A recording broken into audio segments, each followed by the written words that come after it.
So Donde Esther Donks, he's left me. And I don't blame him.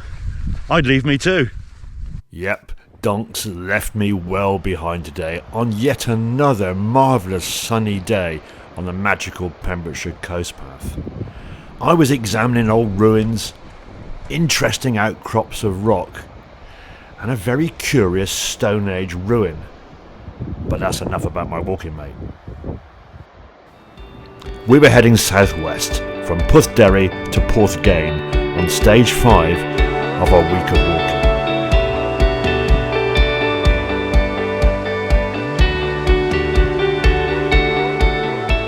Donks and I started our walk at the Bay of the Oak, Pwll Deri, a beguiling place.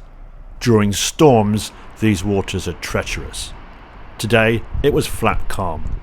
This beautiful place has a memorial to the poet Dewi Emrys. He not only adored this place, but he immortalised it in words, and I shall read it for you.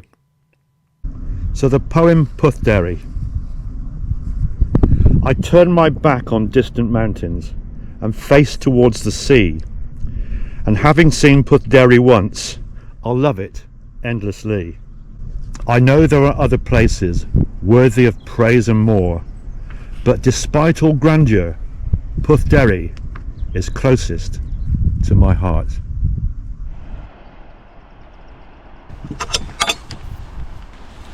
On I walked. Donks was by now miles ahead. Me, well, I was checking out what seemed like every outcrop of fascinating igneous rock. And I kept moving as the morning temperature rose.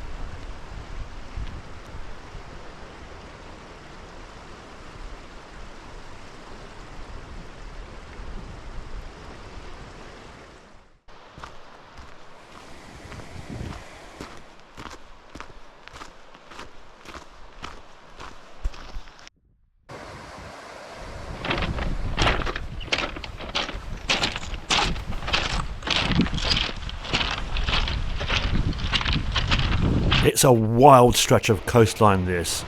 Empty beaches, high cliffs, and a sun kept on shining. It was hot work. And after a nifty shedding of layers, I marched on and caught up with my pal Donks for a spot of lunch on the shingle. How marvellous. Dr. Livingstone, I presume. Have you had a 3-course lunch? The time you've been waiting for me. No, I've had to improvise though because I didn't bring my cup. So I've had to boil the water in the frying pan and then drink it out of the saucepan. That's okay. It would have been too hot to That's very coast path mountain man. Adapt and survive. Yeah. And after our stop at Abermore Beach, the same pattern prevailed. Donks spearheading away, and me, well, I was just ambling contentedly along, looking forward to enjoying yet another bridge crossing.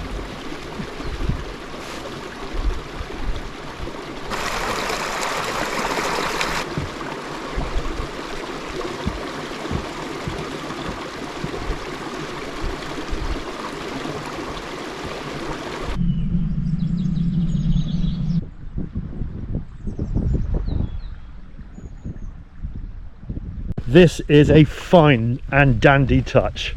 So lines of limpet shells at the edge of this little bridge. How lovely is that?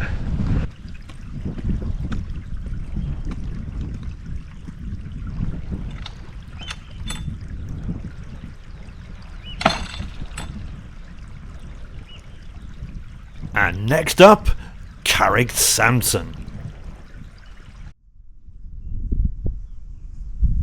Wow. Wowzers. That's quite a sight. That's more than I was expecting. Let's get down with the burial chamber. Now this was supposedly built by Saint Samson with nothing but his little finger. I think there's some early Welsh storytelling here that's a touch on the creative side. But regardless, it's impressive, and just another reminder that folks have been clambering around this place for thousands of years.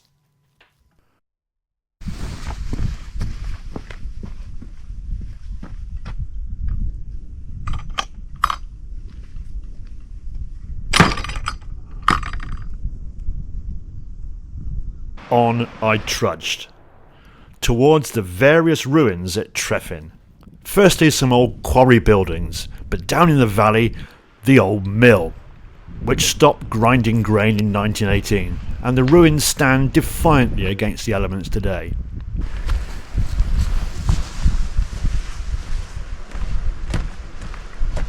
Some rather impressive millstones these, made out of a gnarly old conglomerate.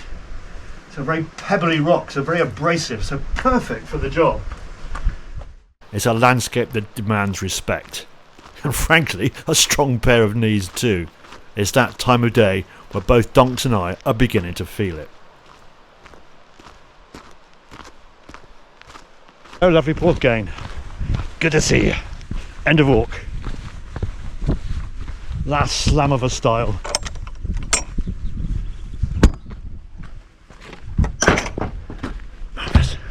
We get to the car, fling our stuff in and zoom off, looking forward to the final walk of the week tomorrow when we get all the way down to White Sands Bay and in the process round St David's Head. And in the meantime, I'm going to have some fish and chips.